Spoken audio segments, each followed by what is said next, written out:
Hi there. I am back from the joy. So beautiful scenery with family and friends. So here I am back in Bend, Oregon. So excited to be here with you. Today we're talking about the faux O. So the fake orgasm, the faux O.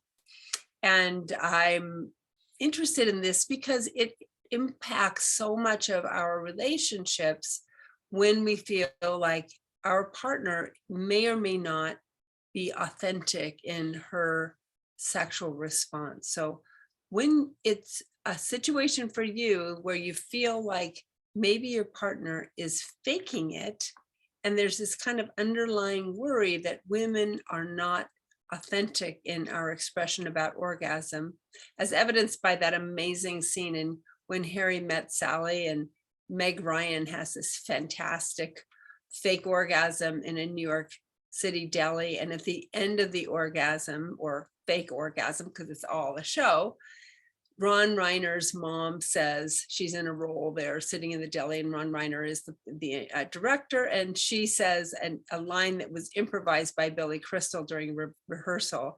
And she says, "I'll have what she's having," which is a classic comic moment in film from this 1989 film, When Harry Met Sally. So we know that many women do fake orgasm. And why is that? People ask me this all the time. Why do women fake orgasm? There's lots of reasons to that. Some of them have to do with pressure. We feel inadequate if we don't come. You have the go get 'em attitude that you, whether you're a woman, a man, a non-binary person, you want to get us off. You want the satisfaction of seeing a woman in pleasure. And so sometimes what happens is women kind of exaggerate or full on fake an orgasm. And the reason is that we want you to be happy. And I hate to tell you this, but we want it to stop. We want the sex to stop. This is also the reason that we hurry sex up. We try to make it get over faster. So if you're a guy, we try to get you to have an orgasm faster. Now, this feels bad for you. I know that's true, because you don't want to have this sense that we don't like it. But sometimes we honestly don't like it that much. I'm sorry. It's true. We might be engaged with you and really not in our pleasure. So what do you do when you're in a situation where you think that your partner is faking it? Or if you're a woman listening to this thing, and I'm so happy to see you here every week. It's so much fun for me that we're on this journey together, talking and listening, and you're responding and sending me messages. It's like, I feel like it's family, like we're sitting around talking about sex. I guess most families don't do that. My family does that. But anyway, we're sitting around talking about sex. Maybe there's a fire, maybe there isn't, probably not. But anyway, we're sitting around, we're having coffee, we're talking about sex. And you're wondering what to do when you get into this faux O, this fake orgasm situation.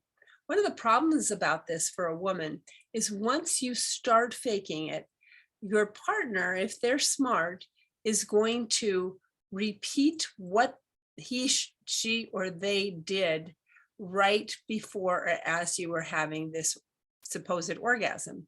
Now, the orgasm that you were having may have not been real. And so you're going to get delivered the same activity that your partner thinks worked, right? If you're having sex with a woman, you want to know what works. You want to know what gets her off, what gives her pleasure, and note to self, okay, when I licked her like this, or I fingered her like that, or I had penetrative sex with her in this way, she seemed to really like it. So you go back to it, right? You go back over and over to that place where you felt like she was happy, where she was having an orgasm. It was amazing. It's fabulous.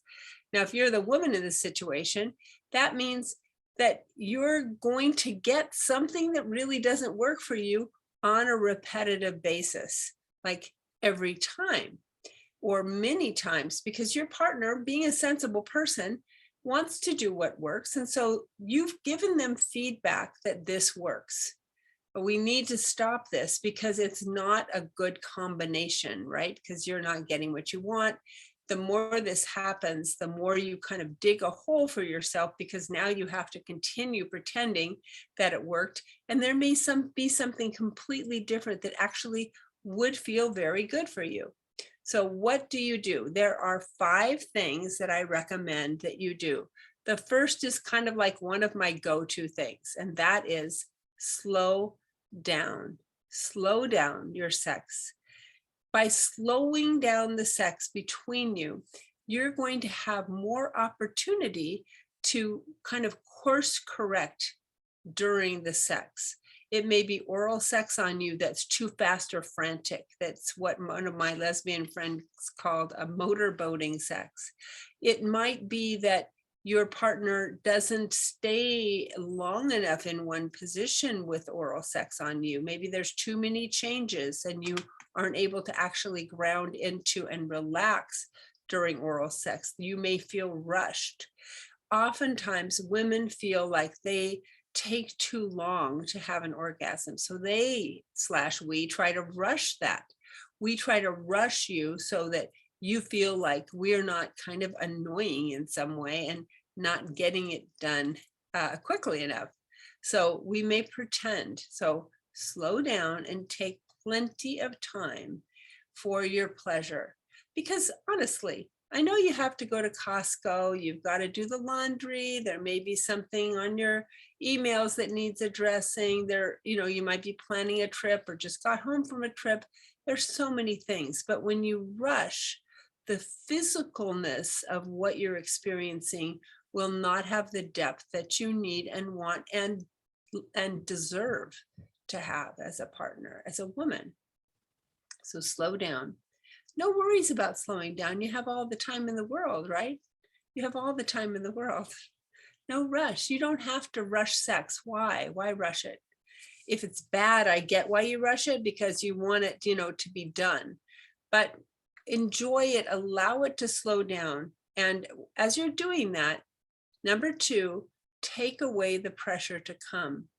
When you have this sense of like, gotta get it done for you as a woman, or him or her or them as your partner, this sense of pressure precludes or prevents you from having enough openness sexually to be able to actually experience something that you like. Now, this makes perfect sense when you think about it, because when we're pressured, that means, like, you can see my shoulders coming up here. I'm feeling under pressure. I'm pulling myself in. My legs come together and all of my energy pulls in. In order for me to receive pleasure, I have to open my shoulder blades. I have to open my thighs. My knees come apart. My belly drops. My head comes back. That allows this whole channel of pleasure to open. When I'm feeling pressure, it's the opposite of that. And in the extreme, it's the fetal position, because that completely protects me, right? I come down, all of my front part of my body, which is the erotic part for me in general, is hiding from you and from me. So when you release the pressure, and when I say pressure, what I'm talking about is this sense of performance. So if I feel like I have to come, because if I don't come, you're going to be uptight and probably you're just going to keep going after I'm done. Now, it's funny for people who have sex with women to hear this, but this is the truth. Women can have orgasmic sex and still be unsatisfied. You might find that hard to believe, particularly if you're a penis having person or male. You might find it hard to believe that a woman can get off, have a real orgasm, not a fake one, and still not be satisfied with the sex, because that orgasm is kind of like a knee-jerk experience. It's something that is more of a reflex for us, and it doesn't hold a big enough space for us. It may be true for us and not for you that this is the case, but when a woman has an orgasm, it isn't the whole thing. Now, you may not believe that, because maybe for you, when you have an orgasm, when you come, it's like, woo, that's it. I accomplished all my sexual goals. For women, it's not the same typically. Now, this is not for everybody. Some women are very orgasmically oriented, but for lots of us, that's the truth, that we don't necessarily feel satisfied when we come, when we have an orgasm. When we don't come, now listen to this, this is important. It's also possible for us to be satisfied if the rest of the sex is amazing. If there's a sense of connection and presence between us, we might actually feel like we've had a great sexual experience. That could be true. So for you, leaving the pressure off or taking the pressure off of orgasm helps, because it means that we're, first of all, more likely to have pleasure or possibly an orgasm, or maybe multiple orgasms or orgasms in different ways than we're used to. That's possible. It also takes pressure off of you from feeling like you have to get it done. You have to make us climax. You have to do some kind of calisthenics. Maybe it has to do, if you're a guy, with your penis size. Maybe you have concerns that your partner doesn't have orgasm because your penis isn't the right shape or the right size or girth or length or whatever. So you get into your own head stuff about that. So that's possible. Take the pressure off and you're going to feel a lot more comfortable, and take the pressure and exchange it for playfulness. Playfulness is your friend. Pressure is not your friend. Okay, the third thing that I suggest you do if you are faking orgasm or have been faking orgasm, or if you think your partner is faking orgasm, and that third thing is to let go of limiting beliefs about your orgasm. Now, we all know, if you're ever involved with any coaching people or motivational speakers or therapists, that limiting beliefs are such a thing. Like, there's like huge, and we want to let go of limiting beliefs. And those limiting beliefs could be something about like, I'm not worthy, I am not enough. There's all sorts of limiting beliefs that people tend to work on in their personal development work. In the area of sex and sexuality, the limiting beliefs are a little different. They might have the I'm not worthy of pleasure kind of flavor to them, but there's another piece, and that has to do with the specific way that you assume that you have orgasm. And let me tell you more about this. I remember one time when I was talking to a mentor in the sexuality realm. She's very, super like well-known and well-spoken woman who speaks about sexuality to groups and teaches and so forth. And she was telling this group that I was in one time that it was interesting and really life-changing for her when she recognized that she had a limiting belief about orgasm. And that was, in her case, she thought that she could only have an orgasm when she had clitoral stimulation, which would be at the top of the labia. You probably know it kind of, some people consider that like a doorbell to the woman's eroticism, which is a false statement. We can talk about that another time. There's a whole bunch of areas that the clitoris actually embodies in the body for a woman. But anyway, it looks like a doorbell. So there's this little part of the body that's at the top of the labia for a woman, the clitoris. And she thought that only by stimulation of that area with her legs straight and tense could she have an orgasm. So that was her experience. Like, every time I come, I have to be lying on my back, my legs straight, completely straight and tight, and somebody stimulating my clitoris, either with their finger, a mouth, or some kind of a sex toy. This was her belief. This was what she experienced every time she had sex. Interestingly, at some point, she let go of that a little bit. She kind of loosened that up, and she tried something new, like bending her legs and allowing herself to be touched without having straight legs. And lo and behold, she had pleasure. Now, it may not have been exactly the same as the orgasm that she had previously experienced when her legs were straight and she had just clitoral stimulation, but she let herself realize that, oh, there's some pleasure here. What is that pleasure? What is it that I'm feeling that is orgasmic-y? Okay, so it may not be orgasmic the way you typically think of your personal orgasm. It may be orgasmic-ish. And so she allowed herself to experience that. And then the next time it happened, she allowed it again and again. And what ended up happening is she recognized that there was a limiting belief for her around this idea that she needed to have clitoral stimulation with straight legs in order to come.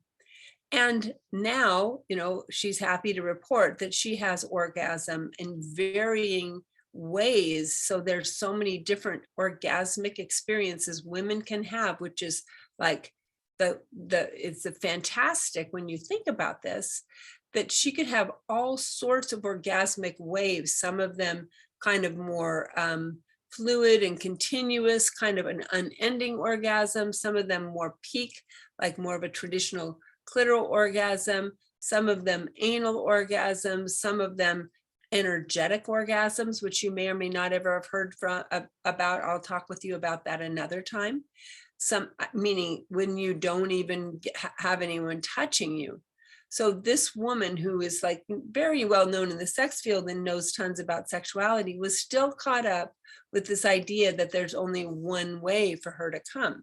She let go of those limiting beliefs, and all of a sudden her orgasmic response was just exploded, because what she noticed was in the previous time when she'd be having sexual intercourse, and it didn't include the right, all of the stars aligning with her clitoral stimulation and her legs straight, she ignored the sensations she was having. She was kind of waiting for her partner to finish in whatever way they were doing that. Or she was, giving oral sex to a woman, because I believe this woman is bisexual.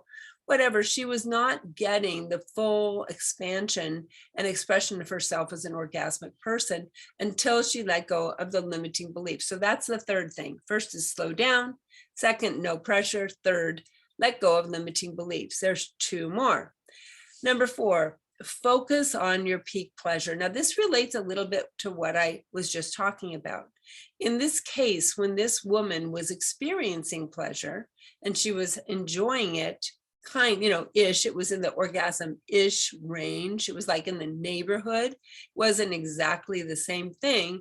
When that was happening, she started identifying kind of the best part. So this was the peak pleasure for her.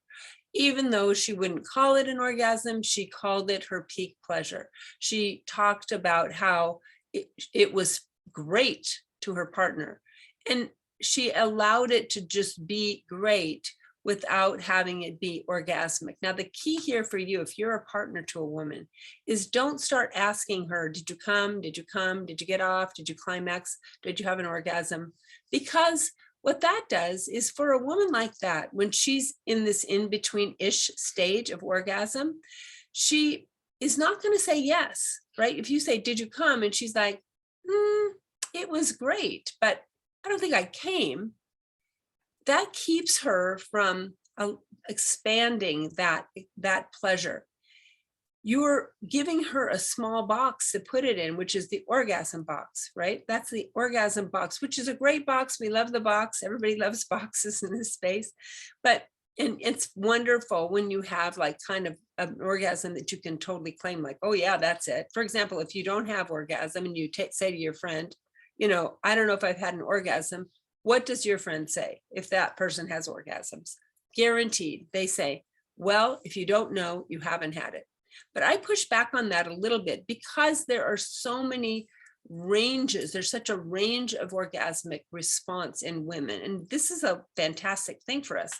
Honestly, men have some of this as well, and non-binary people have some of this as well, a bigger range of orgasmic response than we think is true. And that has something to do with our upbringing. It also has to do with things like previous experience and pornography, but there's a big range for women to experience pleasure. So for you, on any given day, let's say you tell me, I've never had an orgasm. My friends tell me that if I say I've never had an orgasm, that means, I haven't, because if I had, I would know. So I hear that all the time. What I would tell you is this: decide that you're going to focus on your peak pleasure for today. like you get together with your partner, you have whatever breast play, maybe you have penetration, maybe your partner touches your genitals, that touches inside your vagina or on your clitoris, around your labia, all around your pussy, whatever word you use to describe it. That person maybe goes down on you, you might have penetrative sex, whatever, you're having all these things happen. Focus on what you like today. So you're looking for something. It's like a treasure hunt, which I happen to dearly love. It's like a treasure hunt. You're looking for your peak pleasure today. Like, what's today's best part? Kind of like, ooh, I want that. I want the best part today. And inside your head, you do not have to say this out to anybody else. In fact, I recommend that you don't, because partners oftentimes kind of get focused on the O word, but to yourself, okay, quietly to yourself, say, I came, I had an orgasm, that was my pleasure. You don't have to call it an orgasm in your head if you don't want to, but I kind of feel like we get wrapped up in this idea, like, I can't come, I never have an orgasm, I'm somehow flawed. Let go of that. I give you permission. I'm a sexologist, I have a PhD in human sexuality, and I talk to people all over the US and sometimes in other countries about sex. I'm giving you permission to claim orgasm today. Like, I'm giving you permission, because it's hard for you to actually know what it feels like for your body. You've watched TV, you've watched movies, you've watched porn maybe, or heard about it, and like people are basically thrashing around and calling out and having kind of a quasi-convulsive activity when they have orgasm. But if you've seen that movie When Harry Met Sally, some of that is just expression. It might be completely authentic. Some people are just big communicators. Some people might have a really great experience or great orgasm and make no noise at all. So you don't know what your experience really is. And I encourage you and even welcome you to claim whatever is the best for you this time when you have sex. Next time, claim that. That's your orgasm for today. Now, it might be a mini, it might be one that starts and continues and stays there, that doesn't have this sharp up and down like some do. You may have tons of tension and release, that's possible, but we can't know what's going on in your head. And in truth, that's where orgasm shows up, is in your brain patterns. So how are you going to know that? So I encourage you just to claim it today. Claim it and enjoy it, whatever it is. Then the last thing, instead of, this is the fifth thing, instead of asking your partner, if you're having sex with somebody who has trouble with orgasm, particularly if that person is a woman, someone with a vagina and labia and vulva or pussy, depending on how you call it, when you're having sex with that person, be you a man, a woman, a non-binary identifying person, please don't ask, did you come? I think that's challenging for us. Like, it's like, you're trying to check a box, and we appreciate that you care about us. I don't mean that you shouldn't talk about pleasure. You shouldn't talk about orgasm, but it's almost like you want to be able to say, you got me off. And then usually what happens, and this is a sexual equity issue, usually what happens is if you want to make me come first, and then it's your turn, and whether I am done relaxing or doing what I refer to as orgasmic ringing, which is allowing the orgasm to just float and maybe even kind of fall asleep a little bit or just relax, instead of allowing me to do that, you want me to jump up and get on top of you, or you want to get on top of me and then finish up. So, and note the use of the word finish, because it's typically the male, if it's a heterosexual couple, who, quotes, finishes last, which means after he's finished with his orgasm, he rolls over or whatever he does and falls asleep. This is inequitable. So what I want you to do, instead of focusing just on orgasm for me and saying, did you come? Did you come? Did you come? Did I get you off? It's all, do you notice that? That's about you. That's about you. You want to check the box that you're a good lover. You got me to come. What I'd rather you do for me is talk to me about my pleasure and say something like, how can I please you more? How are you experiencing pleasure? And I'll tell you, that is a more open-ended way to talk to me about that. Now, if I want to communicate about myself, instead of saying I didn't get off yet, what I'd like to say, what works better for me, is to say something like, here's some other ways I could experience pleasure. I would like to receive pleasure in these ways. Can you do this? Can you do that? Not just about getting me off, in quotes. Honestly, I think that whole thing about getting off, you getting me off, me getting you off, all of that can be put to the back. The expectations that we have around sex and sexuality and our connection is really limited, in my view, by that conversation. Box checking, finishing, getting her off, counting even the number of times she came, or did she come? Him too. Like if he can't come, if I'm talking to you and you're a guy who has trouble with ejaculation, why should that bother me? Why is it on my ego to get you off? So we'll talk more about male sexuality another time, something more about your orgasm if you're a male who's having sex with a female, male, non-binary identifying person. But for today, these are the things I want you to remember. Too long didn't read. That faking orgasm, or the faux O, is a real thing. And it typically is a problem because of pressure that we put on ourselves to come, in quotes, and on too much speed, too much quickness on the part of both of us. Sometimes that's because me, as a woman, that the woman is trying to get the thing to finish quickly. Maybe I'm not adequately stimulated or aroused, and so I want this thing to get over with. The other thing is to focus on kind of like this limited view of orgasm instead of letting go of limiting beliefs. And then instead of focusing on peak pleasure, become very orgasm centric. That's what I have for you today.